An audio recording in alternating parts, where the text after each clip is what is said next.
आदिनाथ पुराण में तो ये लिखा है कि बहुत सारे भाइयों ने सोचा ऐसी भरत की गुलामी स्वीकार करने से अच्छा है कि दीक्षा ले लो और अपना आत्मकल्याण करो। तो वे जाकर के बहुत सारे भरत के जो सौपुत्र थे, न वो पुत्र नहीं, भरत के जो भाई थे, कई भाइयों ने जाकर के भगवान के समूषण में कैलाश पर्वत पर गए और उन्होंने भगवान के सामने अपनी विडंबना कही। ऐसा नहीं कि नहीं कही उन्होंने। और विडंबना जब उन्होंने कही तो भगवान की दिव्य ध्वनि, वैराग्यमय दिव्य ध्वनि खिलती है। ये लिखा है आदिनाथ पुराण में। और उन्होंने कहा कि देख, जो जो तुम सोचते हो कि ये राज्य मेरा है, पिताजी की दी हुई संपत्ति मेरी है, आज तक ना मेरी संपत्ति मैं क्या दूंगा, मेरा कुछ था नहीं। पिता ने आपको क्या दिया, ये धरती आज तक किसी की नहीं हुई, ये तो मान्यताओं की है। ये तो तुम मान बैठे हो। चक्रवर्ती भी सोच रहा है कि मैं 6 खंड का अधिपति हूँ, लेकिन वो चक्रवर्ती भी उसका स्वामी बनने वाला। और भगवान की वैराग्यमयी वाणी सुनकर के भरत के उन भाइयों ने वहीं भगवान के समूषण में जाकर के क्या ले ली, दीक्षा ले ली।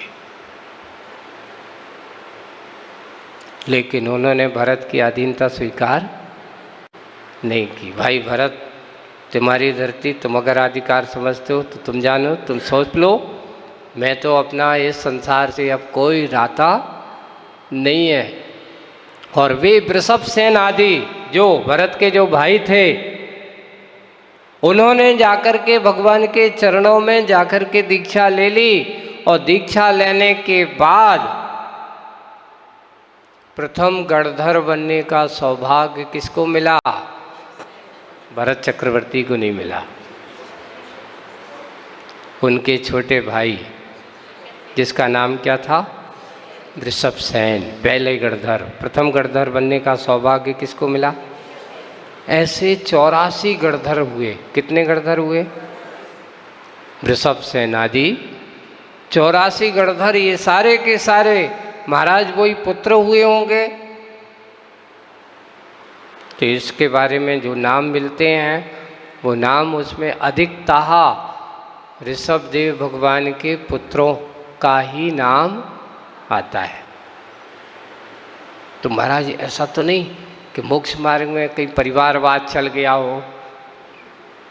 देखिए, वैराग्य में, ये संसार के राग में तो पक्षपात हो सकता है, पद विभाग हो सकता है, परंपराएं हो सकती हैं, पर मोक्ष मार्ग में कोई भी पद देता नहीं। यहाँ तो अपने आप उसकी योग्यता के अनुसार पद मिलता है।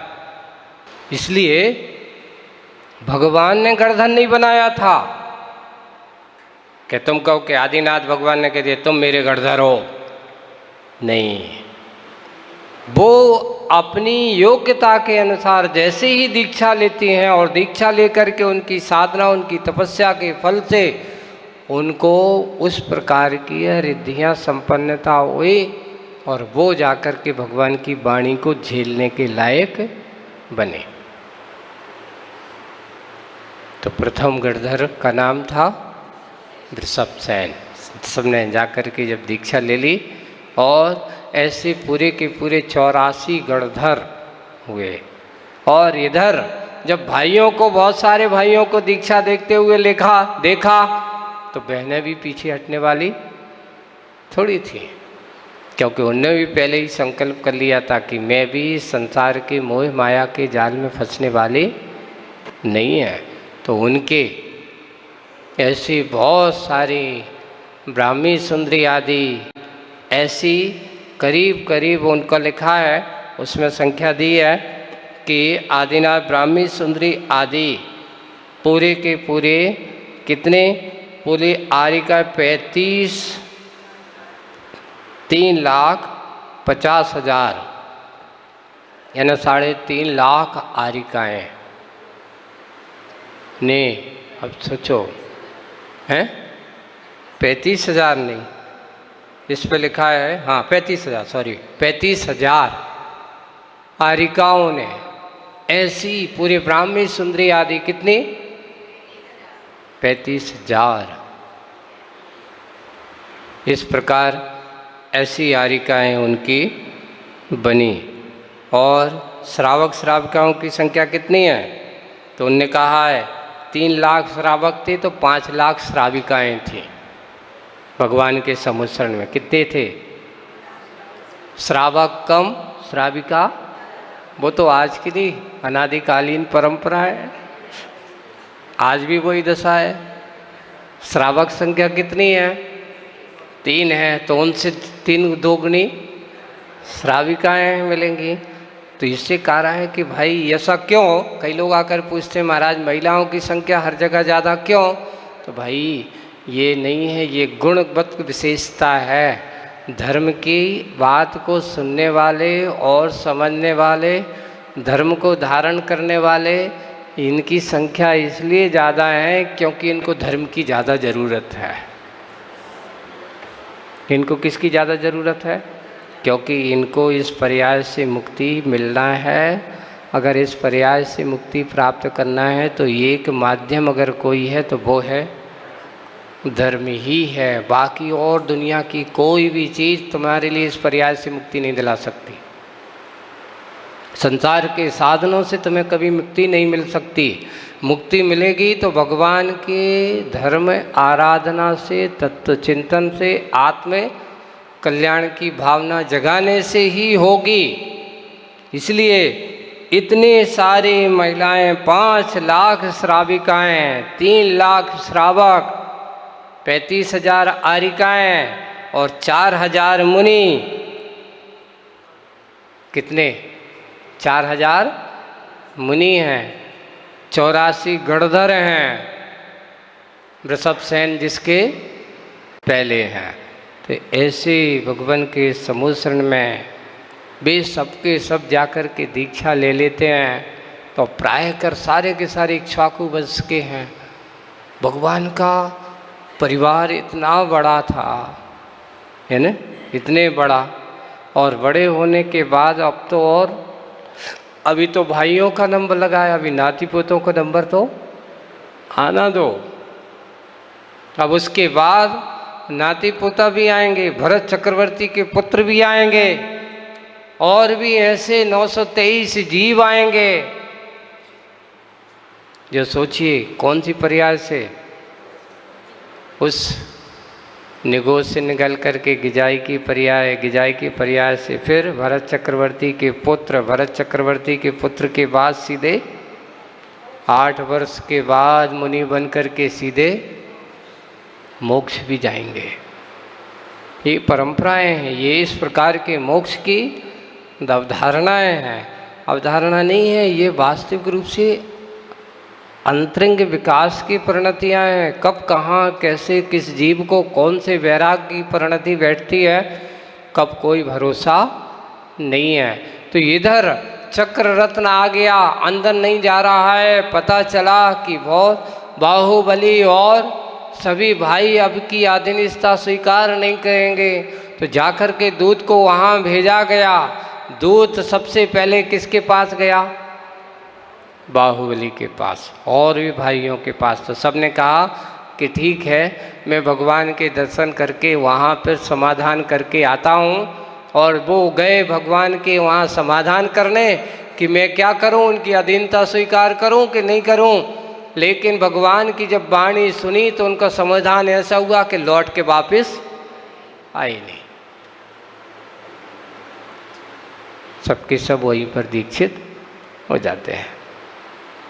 और इधर बाहुबली, थोड़े से बाहुबली तो बाहुबली थे, समकक्ष दोनों भरत और बाहुबली।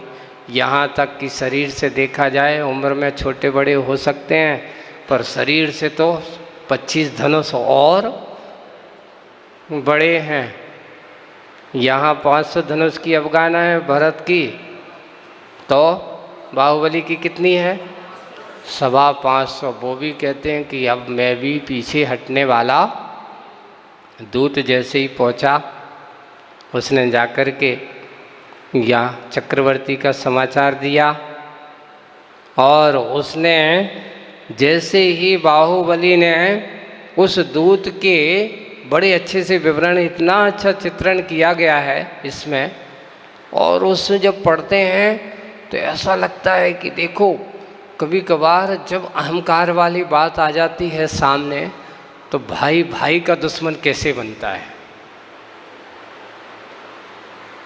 यहाँ बाहुबली के बारे में जैसे ही वहाँ इस प्रकार का कहा, दूत ने कह चुकने के बाद चतुर जवान बाहुबली ने कुछ मंद मंद हंसते हुए गंभीर अर्थ से भरे हुए धीर वचन कहने लगे कि हे दूत, देखिए अपने स्वामी की साधु वृत्ति को प्रकट करते तूने सब कुछ सब कहा। अच्छा, तुमने अपने स्वामी जी की कोई भक्ति खूब यशोगान किया, यानी भरत चक्रवर्ती का तूने क्या कर दिया, बहुत यशोगान तो कर लिया, और तुम्हारे स्वामी की सब कुछ कहा, अपने मत की पुष्टि तूने कर दी, यानी उनकी मत की बात कर दी, पर चक्रवर्ती को जाकर के तुझ पर समस्त कार्यभार सौंपा है, मेरे पास भेजा है। उन्होंने उससे कहा कि तुम्हारे लिए कार्यभार सौंप कर के मेरे पास भेजा है, तू अपनी मर्मभेदी से चतुराई से नहीं, पर उन्होंने कहा कि जाकर के यदि न्याय विरुद्ध है पुरुष विषय से पहले कुछ देने का विधान करे तो वह साम का प्रयोग, और सब तरह से उन्होंने किया। देखिए पहले इस पर लिखा है, उस दूत ने साम दाम दंड और भेद चारों को अपनाया। साम क्या होता है, तो उन्होंने कहा साम किसे कहते हैं कि न्याय के विरुद्ध करने वाले पुरुष को विषय से पहले कुछ देने का विधान करना। देखो भाई समझौता कर लो, तुम भी स्वीकार कर लो, तो इसको बोलते हैं साम, है ना। आपस में कोई बात नहीं, अभी तुम स्वीकार कर लो, कल तुम्हारा जब हो जाएगा तो चक्रवर्ती तुम्हारे लिए कुछ ना कुछ अच्छे से ऐसा साम कहा, समझाने की कोशिश की, पर नहीं है। फिर बाद में अगर नहीं हुआ तो उन्होंने कहा एक काम करो, कुछ ले लेना, मांग रखो तुम अपनी। तो फिर दूसरा क्या आता है, दाम। और तीसरा फिर बाद में अगर देखो साम में नहीं समझे, दाम में नहीं समझे, तो तीसरा क्या है, साम दाम दंड। तुम्हारे लिए नहीं है तो फिर क्या करना पड़ेगी, युद्ध करना पड़ेगा चक्रवर्ती से, दंड की व्यवस्था की गई। और चौथा आता है भेद, विभाजन,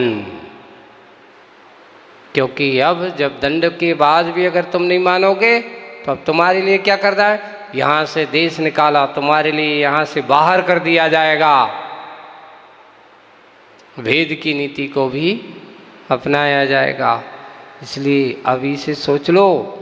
तो ऐसा जब उन्होंने कहा और ये दूत की बातें सुनी, और सुनने के बाद फिर अच्छे से बाहुबली भी उनके लिए कहते हैं कि देखो धीर वीर पुरुष को 10 प्राणों का अभिमान तो करना चाहिए, है ना, लेकिन अपने इस संसार के यश को अभिमान का विषय नहीं बनाना चाहिए। भरत चक्रवर्ती से कह देना कि जिस पिता के तुम संतान हो उसी की संतान मैं भी हूँ।